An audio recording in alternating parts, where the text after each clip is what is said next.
Good morning, all. Today is the day that I get to go to FedEx and pick up my pair of Shamrock Chameleons. It's an exciting day, and I think I'm ready. Cages back there are made and ready for the chameleons to come in. I've checked the tracking number and the package has arrived, and I am wearing the appropriate uniform, so I think we're good to go. Let's go ahead and pick up the Shamrocks. So I'm on my way to FedEx right now to pick up my Shamrock Chameleons.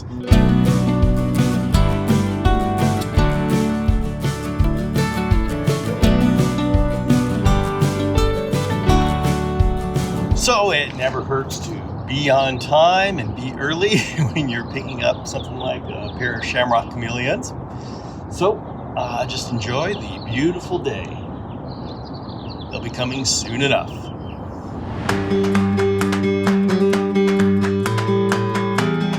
It's finally open. Now you notice I went directly to FedEx to pick up my Shamrock Chameleons. This is what's called hub to hub.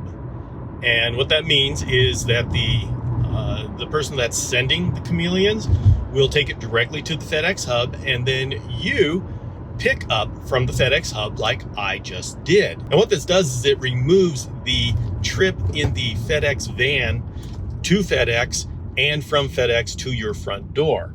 That trip in the van is the most risky part of the entire journey. The reason is that that truck that's carrying all those packages has to stop at all sorts of different places before it gets to your house. And that truck doesn't always have the proper environmental control, and the driver is not paying attention as to whether the sun hits the package or not. Package is in back, and so all sorts of crazy stuff can happen temperature-wise. That's nobody's fault. By insisting on hub to hub, you remove all of that risk out of the equation. And I've had all sorts of stories of people, and me, I've been sitting there at the door waiting for my shipment to come, and then all of a sudden I get this notice that the shipment's been dropped off, and I've been there. It hasn't been dropped off. Or you get the notice of, well, we tried to drop it off. It required a signature, but you weren't there to give a signature. So we just took it back, and I was sitting there waiting to give that signature. And so anything can happen. And by you insisting on going to the hub and picking up your chameleon, you totally get that out of the way. You don't have to worry about all that stuff. And this is your chameleon that you're talking about. Most serious breeders won't even consider doing anything other than hub to hub shipping. I mean, it's just standard. I mean, Jay, who runs One World Exotica, where these two are coming from, we just never ask. It's just assumed he's shipping to the hub. There's no way that either he or I would ever accept putting these on a truck. I know a lot of breeders do that because if you're going to be selling to the general community, they don't always know what a hub is or how to work the hub, and that's just a level of complication. And so, yeah, they've made it work. There is risk involved, but they know how to mitigate that risk. They're experienced with it, and leave that to them. But I highly suggest that if ever you are in a situation where you're going to have a chameleon shipped to you, insist on hub-to-hub shipping. And by doing this, you just find your nearest FedEx ship center. Make sure they accept the packages. Make sure they're a hub, not some retail outlet in some strip mall. And and your breeder, if your breeder is experienced, could help you find where your hub is. And I got to tell you, it is worth the drive. Even if you have to drive an hour, hour and a half, it is worth the drive for you to go and personally pick up your chameleon. That chameleon is going to have to take that trip, whether it's with your car, where you are taking care of that one package, that one chameleon, or if it's in the delivery truck where they are going to be taking care of, 50 packages. How many packages do they fit in those trucks? And have 50 stops along the way. So you decide. For me, there's no decision. I have lived many different places, and I have driven hour and a half to pick up my chameleon and it's worth it. Take the day off from work and go and make sure your little guy gets in safely. Hello everybody, I'm excited to do an unboxing with you. Carefully open this up.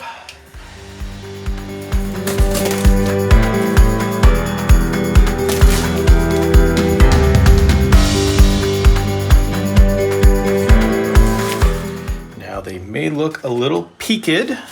This is normal for coming out of a box. This is a female Shamrock Chameleon, but they are going to bounce back quickly. Let's see, she goes in here. Oh, no, wait. Sorry, she goes in here.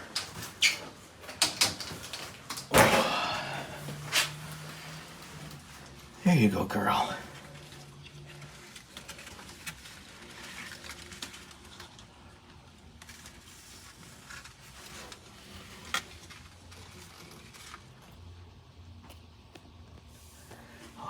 Now let's get the mail.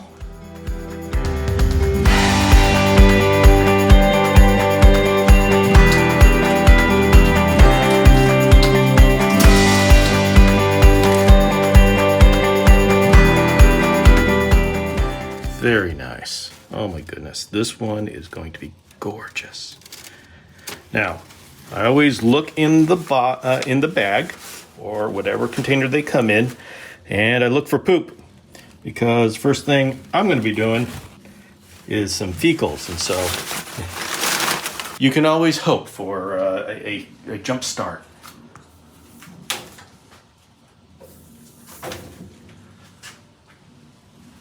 There you go.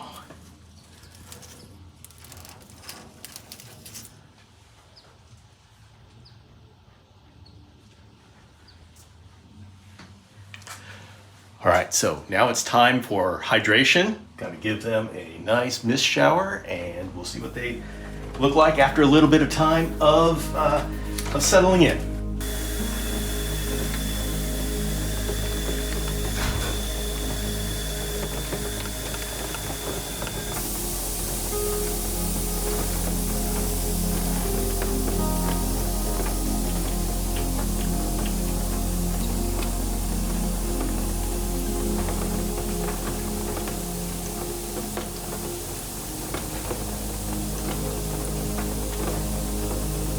All right, so I got lucky, and Wintergreen, that's the name of the female, she gave me one big pile fecal sample. I got it right as we're all turning in, and so yes, it's late at night, but when you get a good fecal, you want to go ahead and do that check very quickly, because I want to know what's going on there.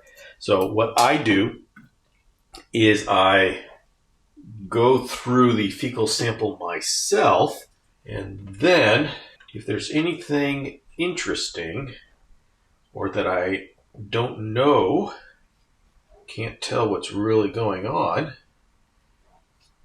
I will get a professional fecal sample done with my vet.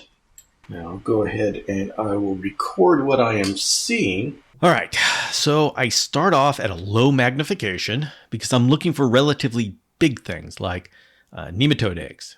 These will be pill-shaped or kind of boomerang-shaped, and the telltale sign is you can clearly see eggs inside. Once you know what to look for, they are very obvious. There's a whole lot of debris, and sometimes various things that come through the poop can look like a parasite. It takes some practice, but you can catch on pretty quickly. So I, of course, encourage anybody here to try doing fecals of your own. Now, I know that this girl has been given a round of fenbendazole, also known as Panicure, before coming to me, and so I'm not terribly suspicious at not seeing nematode eggs. Almost all chameleons coming in will have various levels of parasitic infections because internal parasites are a normal part of everyday life in the wild. And in the community, there's always discussions about how much good versus bad we do to remove the parasite population from our chameleons. Now, one thing that is driving me crazy here is these little round objects. Little round things scream coccidia, but these aren't a perfect match. So this is a case where I may need professional help. Is this a sort of parasite or is it a pseudoparasite, which is what we call things that are non-pathogenic but look like they are? This can be anything from random debris that coincidentally has a parasite shape to cricket parasites, which look exactly like parasites because that's what they are, but are just passing through as they cannot use the chameleon as a definitive host body. So fecal analysis is a complicated but fun game.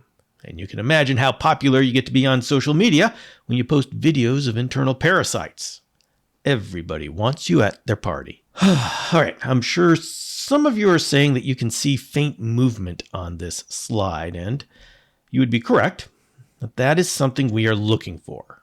So I just have to increase magnification to get a better look for flagellated protozoa. So yes, she has flagellated protozoa. Treatment for that would be metronidazole, also known as Flagyl, though I'm not panicking because the density is low, so I don't think it's causing her problems. Like I said, parasite loads are natural and chameleons can handle some. But I will want to treat her when I'm sure her strength is up. Basically, when I find a parasite, I make a judgment as to how much the parasite load will hinder acclimation. Because the medicines are not 100% safe.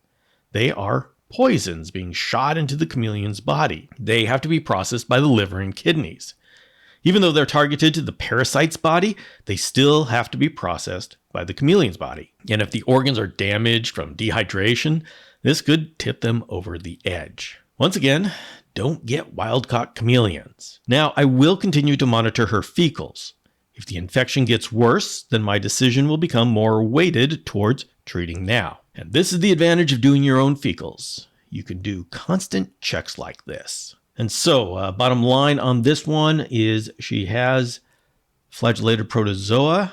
I will want to take the rest of this sample to the vet so he can take a look at what these round things might be. And this is the smear analysis. What a day today has been. I am very happy with the quality of the chameleons that came from One World Exotica. The shamrocks that crawled out of those bags were in great health.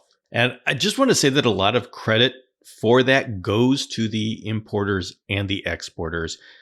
Years ago, I stopped exporting because it was just too depressing. Chameleons were coming in with broken feet, broken tails, because the trappers just weren't trained and just didn't care. But the importers worked with the exporters. They trained the exporters who trained the trappers, and the importers refused to pay for chameleons that were damaged. And so that pushed the quality of the chameleons that came in to acceptable standards, to the point where now so many of these shipments come in and you could confuse some of them for captive hat. I know it sounds like an exaggeration, but in reality, there have been some import chameleons that I've seen that have come out looking pristine. Now, of course, that's until you look at their fecals. But what I'm saying is the import quality has risen dramatically. And that's a little victory, and we'll take our little victories where we can. That said, the reason why we're doing this project and why it means so much to me is that these Shamrock Chameleons aren't going to be coming in forever. Because of the environmental destruction that's going on in Madagascar, there is no reasonable future scenario where the export quota doesn't go to zero. And rest assured, it's not the pet trade that is causing these extinctions. The chameleons that we're getting are strictly regulated under CITES, and that's an international organization that limits how many come out of a country based on a scientific study saying this will not affect the population. But that can't do anything if the home range disappears because it's turned to charcoal. The point is that we could lose so many of these species in the blink of an eye. Once the export quota goes to zero, we will be left with whatever we have established. And right now, that's panther chameleons and veiled chameleons. And so I feel a sense of urgency to do whatever I'm going to do it now. Because as I said, I have no idea how long this situation will last. My dream is to create and inspire an entire generation of chameleon breeders who can help me establish species like the shamrocks. And if you find yourself being inspired by listening to the podcast or watching this vlog, know that there's a real need for dedicated chameleon breeders and keepers who want to make a difference. So with that, I'm going to call it a night. Thank you very much for joining me here. I'll see you tomorrow.